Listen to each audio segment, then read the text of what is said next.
Hello, people of the world watching car reviews on the internet. Welcome to this, the 2024 Mazda CX30 Turbo Premium Plus. Today I'm gonna get this thing up in the air, we're nerd out in the tech specs, see how it's constructed, go give it the beans, and take it off-road.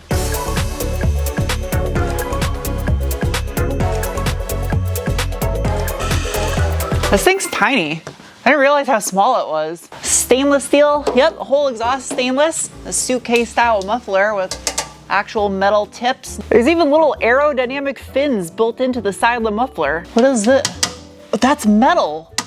Out back, the CX30 utilizes all steel in construction torsion beam rear end. Plastic spring isolators, interesting.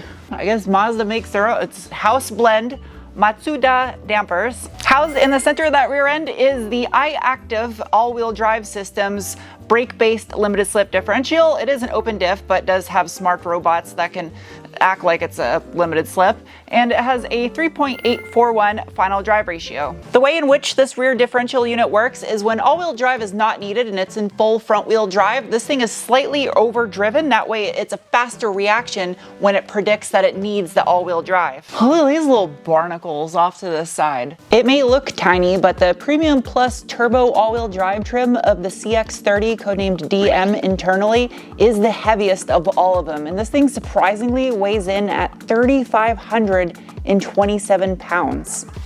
Hairy cardboard, aluminum heat shielding, plastic, two-piece drive shaft, steel chassis X-brace because Mazda actually cares about handling, and for the 0.3% of the population that actually cares about the mid-pipe diameter, 62 millimeter or about 2.5 inches SAE.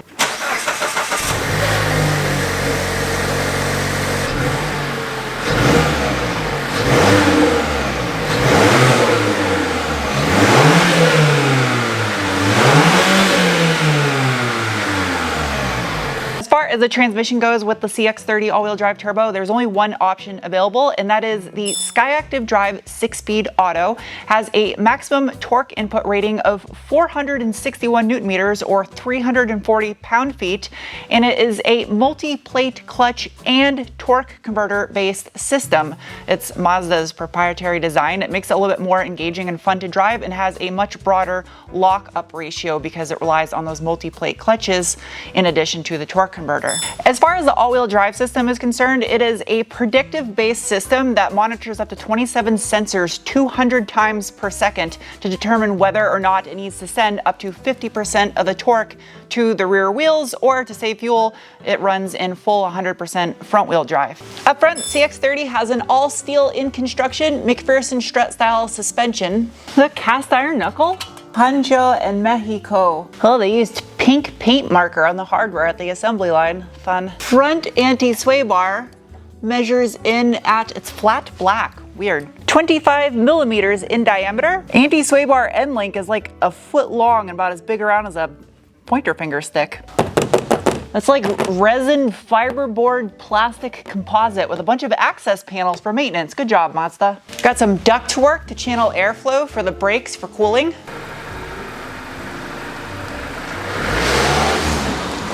Time for the braking test. No one behind me. Ready? Go.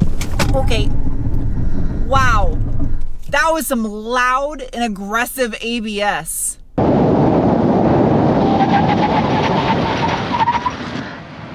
thought my foot was gonna go through the floor too. It squirmed around a little bit. Not bad stopping distance, but super aggressive ABS. That braking was just made possible thanks to a single piston caliper, the 295 millimeter or 11.6 inch rotor. The wheels, they are an 18x7 with a positive 45 millimeter offset wrapped in a 215 55 18-inch Bridgestone Turanza EL440 tire. I think that's actually metallic black. There are little flakes in it. They're cast aluminum. What? It's called the EL440, but it's a 480 treadwear. What a weird. All plastic inner fender liner. Oh, they even did black rubberized undercoating behind the damper and the spring. Lots of attention to detail. Usually that'd just be left body color. Plastic cladding, so you don't have to worry about rock chips. Interesting. Hairy cardboard up here, but where it matters, black plastic. Out back, you get another single piston floating caliper with a larger 302mm or 11.9-inch rotor because of the inner parking brake. And the wheel and tire, same size as you get up front. ATE brake pads, German. This is Mexico, weird. In the name of science, I am now going to give this thing the beans. Bolstering check. It's got a little bit of bolstering to it. It's not bad. The seats in this top trim spec is heated.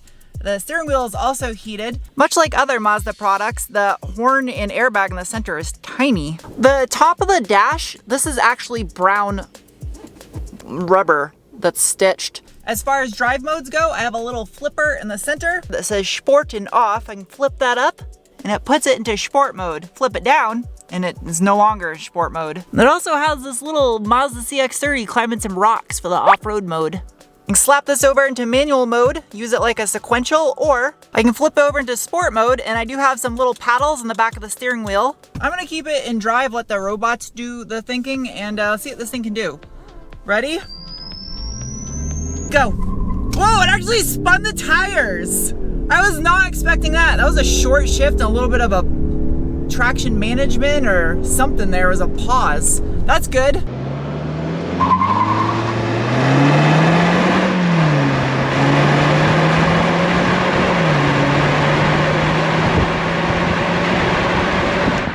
Surprisingly quick, but the shifts are kind of weird. The transmission tuning is strange. It short shifts and there's a definite pause, but then you can feel a surge of torque come back on. It's quick though. Hood pop. Well, that's a heavy hood. Jeez.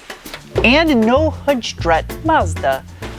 Underneath the hood of the 2024 Mazda CX30 is the 2.5-liter Skyactiv G turbocharged dual overhead cam 4-cylinder that produces 250 horsepower at 5,000 RPM and 320 pound-feet of torque at 2,500 RPM if you use premium fuel. If you put garbage regular grade in there, it drops it down to 227 horse and 310 pound-feet of torque, so it doesn't detonate itself to death. These things look like cup holders, but they're not. Let's see what's underneath here.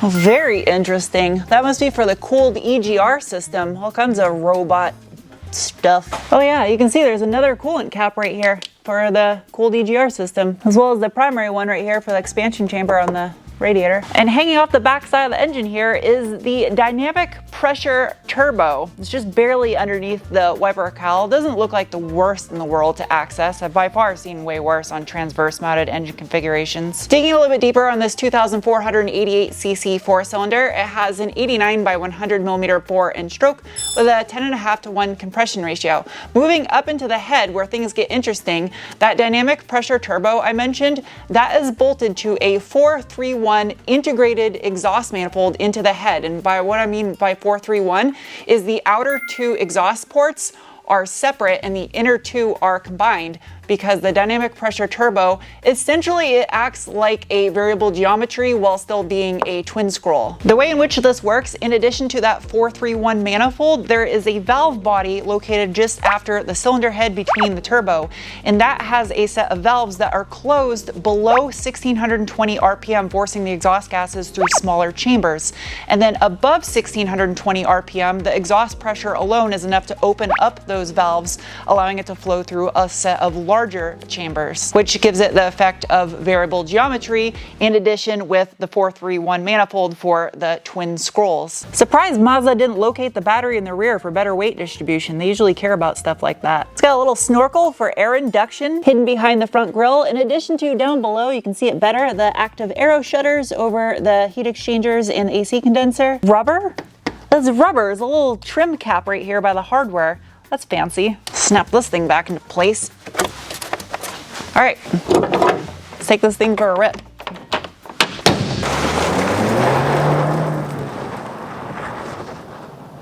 A rally special stage is an absolute must in the CX30. I have high expectations for this, and even though it's tire limited right now, I want to see it go after the Crosstreks as far as its ability.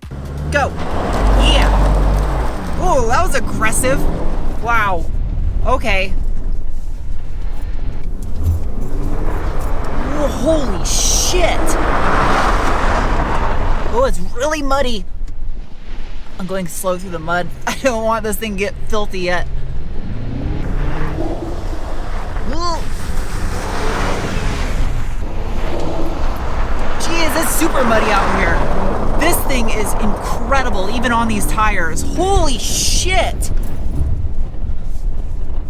Oh my god, man, Mazda. Incredible. Ass end gets out, it's playful, but it's doing exactly what I want it to. The stability control is barely even noticeable. I am so impressed with this. I think this is going to be a new reigning champ on the Rally Special stage.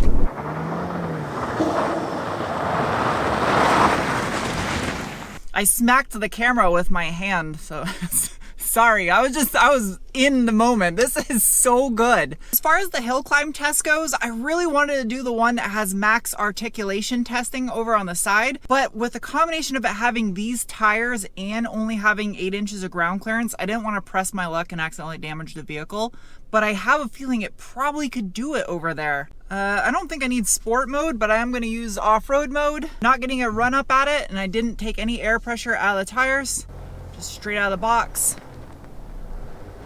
Very limited on my approach angle too.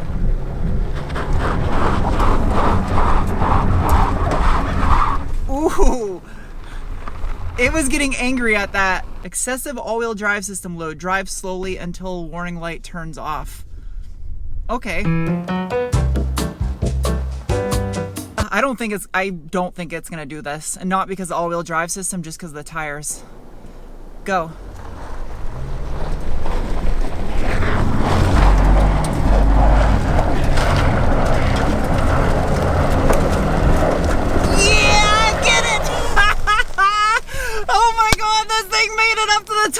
Oh man.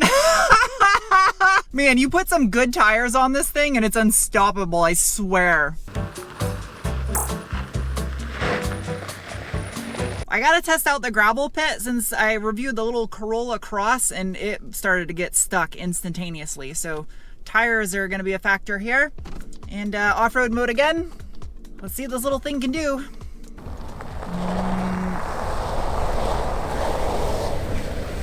Scrape the bottom a little bit. Yeah, limited ground clearance. I feel zero hesitation. The all-wheel drive system, you can tell it's predictive because there was no delay, no hesitation. It was just instantly there, traction when I needed it. I felt like I was driving. Massive difference between this and the Corolla Cross. Both all-wheel drive vehicles, both didn't really have the greatest tire for off-roading.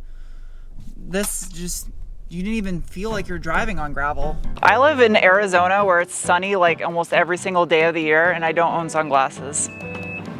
Hey, it's power. I did not expect that. Oh, this Bose subwoofer in the center of the spare. That's kind of neat. It's got really nice carpet back here. It feels like well built. This is a high quality carpet, high quality H2O. Any foot sensor? Nope, I just look like an idiot. There's really nothing going on in the back seat. There's nothing back here at all. There's nothing, just blank plastic and some vents. I mean, it's got a nice armrest. That's it. What about inside this? This is soft. That is the softest armrest I've ever felt in any vehicle of any price. Even this is soft. I don't like that it's got a beige headliner and A-pillars, but it's whatever. As far as the infotainment system goes, they give you a little rotary dial in the center to go through the menu with, as well as a physical volume knob. Entertainment-wise, I can listen to some commercials. This also has a heads-up display on the Bose sound system. Wireless charge pad, that's brown too, I think. So as far as the pros and cons go with this thing, I would definitely say some of the shortcomings are the fact that it doesn't even have any USB ports in the rear seat. And for the price, kind of would like to have seen that. As far as the suspension goes, it's a little harsh. Off-road, it's not really valved for doing anything at high speeds. and that's where the Subaru is gonna shine in that department. Off-road capability-wise, far exceeded my expectations. The downside though is with these tires that are on here, it's gonna cause excessive wheel speeds if you're doing anything too crazy.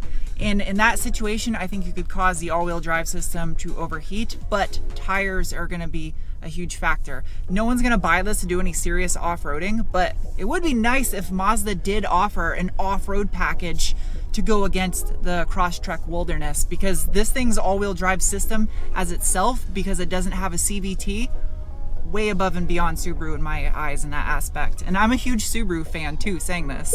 Fuel economy for this thing being all-wheel drive and the level of performance you get is decent. Typically Mazdas are great handling vehicles on road, but this thing impressed me more off-road, which I really wasn't expecting. And I'm not saying this is a great off-road vehicle.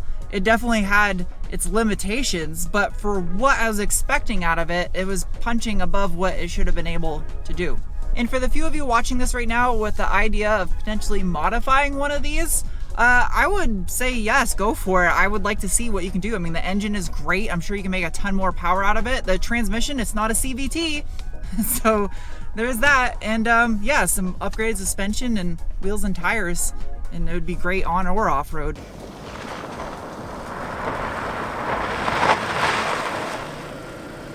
It is now time to give this thing some scores, starting with the bean score, the assessment of the feeling you get in your gut when you give it the beans. And the 2024 CX30 Turbo gets a rating of, followed by the cookie score, the assessment of value. And this, as equipped in the mid-30s, gets a rating of, followed by the wrench score, the assessment of ease of maintenance, and it's earning a score of. Next is the meatball score, the assessment of a vehicle's off-road capabilities, and the little CX30 gets a rating of. Lastly is the penguin score, the assessment on how much I personally like a vehicle, and the CX30 Turbo gets a rating of. I like the little CX30, especially with a turbo in it. I wish that they would offer a manual transmission with all-wheel drive and turbo in a Mazda product. It's sad that they don't, and they probably never will. So maybe someone will figure out a way to swap one into it. Anyway, I hope you guys enjoyed this review. I'll see you soon with another. Bye.